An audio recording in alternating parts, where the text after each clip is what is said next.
Hey, it's the Empire, Geobox Empire, Boxer Boxing. Now, man, big news, man. Caleb Plant versus Canelo Alvarez fight, man. The deal has been reached.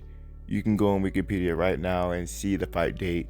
It's for November 6th, 2021.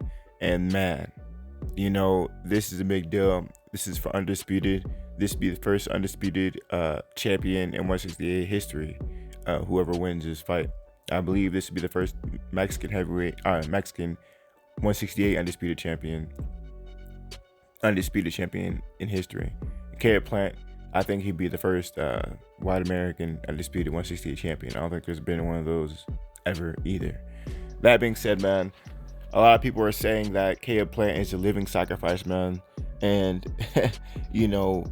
they're saying that Canelo Alvarez signed a 3-fight deal with PBC. I'm not too sure if Caleb Plant's in it. I don't think so.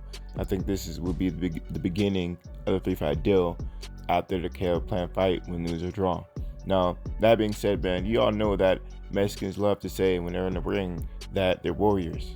And Caleb Plant being the living sacrifice, for Canelo Alvarez is really savage, man. These fans, they have no respect for Caleb Plant. Now, if you know anything about the Aztecs, man, they get you in a pyramid and they do like a open heart surgery thing. They pull your heart out, tear it out, and they throw you down the fucking pyramid, man. Real savage shit. Real savage shit. And this is what they're trying to do to Caleb Plant right now. We all know what time it is in boxing, and a lot of people assume the fact that Caleb Sweet Hands Plant, you can't sweet hands your way to a Canelo victory via decision. It's not gonna happen, right? Everyone should have learned their lesson the first fight when Canelo Alvarez fought Arizlan de Lara. Outboxing the kid for 12 rounds. Even if that's the best as it gets, as good as it gets outside the Floyd Mayweather complete domination of Canelo Alvarez. And even in that Floyd Mayweather fight, one judge gave Canelo a draw. That being said, Caleb Sweet Hands Plant, those hands can't be sweet that night of the fight. It can't be sweet. It gotta be a KO type fight. And we seen Caleb Plant go to war. I seen him go to war with Jose Uzcategui, and that's how I know he has it in him to really turn up on this fight and really go to war. Now, we all seen Canelo Alvarez go toe-to-toe with fighters like Triple G. A lot of people don't think Canelo Alvarez can fight toe-to-toe, but he showed in the Triple G2 fight that he can stand still and impose himself on you. Now, the Canelo 1 fight, in my opinion, was closer, but the Canelo 2 Triple G fight, that wasn't a close fight at all. Canelo Alvarez completely dominated Triple G in the second fight. I was shocked that Canelo actually stood his ground and fought Triple G. That being said, man, we all know what time it is for Canelo Alvarez. They will be testing this fight, I believe, VADA testing. So, it's going to be an equal playing field. Canelo Alvarez is actually fighting a mobile fighter in Caleb Plant, and Caleb Plant has really good boxing ability. In that Jose Uzcategui fight, he did show he has ring generalship, right? He can dodge punches, hit you with a counter shot, and look at you because he has power. And when someone's trying to knock you out and they don't have good footwork, it's easy to hit them with a shot and to make them fall because they have no balance to begin with. And if you're coordinated and you can move better than them, you can just catch him off balance and hit the guy, and he's doing, next thing you know, he dropped, right? So that being said, man, Canelo Alvarez has been known not to have the best footwork. Now, Canelo Alvarez has good footwork when he's coming forward, and he can dodge punches coming forward, but moving around the ring, dancing around the ring and having good footwork, we haven't seen that with Canelo Alvarez yet. We just haven't. In the Billy Joe Saunders fight, Canelo Alvarez, he was showing defense, but he was doing it coming forward. He was able to dodge Billy Joe Saunders' punches to counter him. Understand that Billy Joe Saunders, he was throwing punches, but Canelo Alvarez is a counter puncher. So Canelo's good at dodging the first 3 punches and then countering you. And Billy Joe Saunders just really didn't let his hands go and throw too many combinations to really deter Canelo Alvarez's come forward counter punching style, right? Because Canelo Alvarez, what he was doing in the fight, which was smart, was throwing power left hook body shots to Billy Joe Saunders. and Billy Joe Saunders just didn't know what to do because he wasn't targeting his face. He was targeting his body in the beginning, and later then he went to his head. Because Billy Joe Saunders has been known to have horrible stamina problems, and this showed in that fight.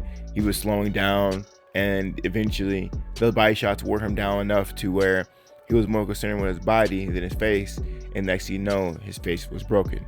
So, Billy Joe Saunders talked a lot of trash on Daniel Dubois when he lost to Joe Joyce about he would never quit and how he would die in the ring and all this big talk, tough talk.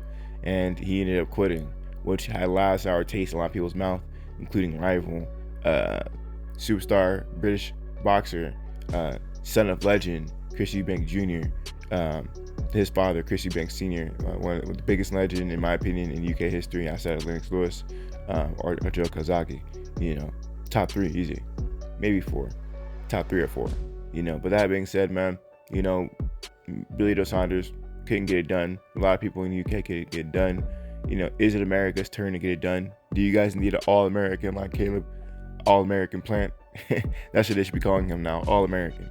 He's the last line of defense for Canelo Alvarez making history. Can Canelo do it? Well, Caleb Plant has a tough task to say the least. Canelo Alvarez has been fighting these champs back to back to back. You understand that? Canelo Alvarez, he's been fighting these 168 champions like regular fights, man. I mean, he has been taking big layouts in between these fights, right? Now, if you actually look in the rankings, right, he fought, or in the fights, he fought Cam Smith, WBA champion, in December. And then the next year, he fought, or not even next year, in a few months later, he fought Abney Yildirim for the WBC title, right? He fought one December 19th, and then he fought another in February. That's like a 2-3 month layoff to just fight another fighter.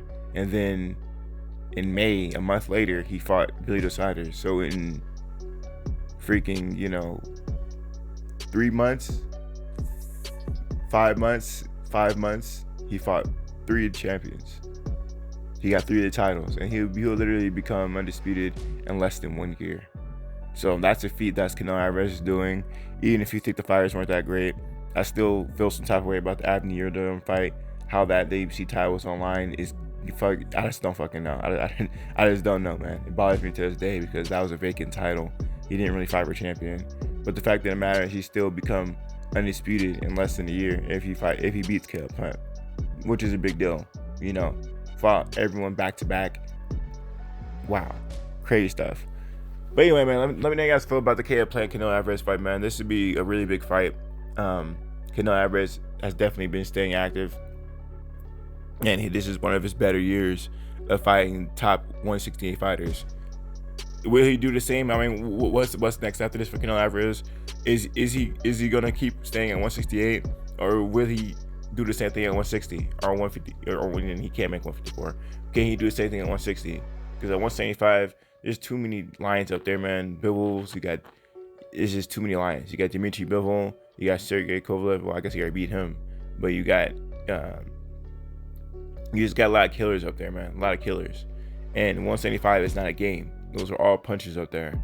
And, those guys don't play around. Those are big boys. When you start getting light heavyweight territory, you start getting to fighters who really cutting down from heavyweight or cruiserweight, cutting down against the light heavyweight. But for the most part, those guys are huge. They're power punchers, and everyone's a power puncher up there. So, most guys have a good jab. Most guys have some kind of amateur pedigree, and most guys, they're dog fighters, man. They're dog fighters. This is not a pretty anything at light heavyweight. Those fighters will fight. They'll just fight you out. They'll box you, but if you want to get frisky with them, they'll go all out. I still remember the Kovalev Jean Pascal fight. That was one of the hypest fight ever. The first one, that was a crazy fight. There's a lot of big, epic fights at light heavyweight. They just don't get the respect it deserves because no one can really keep the title at 175. It's always just a rotation of titles at 175. Some guy will have a little bit of era, and then bam, he'll fall out, and then another guy will come through. Sergey Kovalev, he lost a lot of top guys before at the peak of his career, you start losing to Ward. You start losing to Elder Alvarez. You start losing to a lot of guys. Adonis Stevenson, what happened to him at the end of his career. Big punches up there. And the guys who beat him don't even have titles anymore. That shows you how competitive the 175 division is. It's a who's the best up there. So any top 10, 15 guys, if any sanctioned body, could be a really big threat to anyone. But anyway, let me know how you guys feel about it, though. I thought I'd talk about in and around the weight classes that Canelo Alvarez could be at. I didn't really get to talk about the fight deal and who he's going to fight next. I'll get into that in another video. But let me know how you guys feel about it, though. Like, comment, subscribe. It's the Empire. Geobasket Empire. Peace.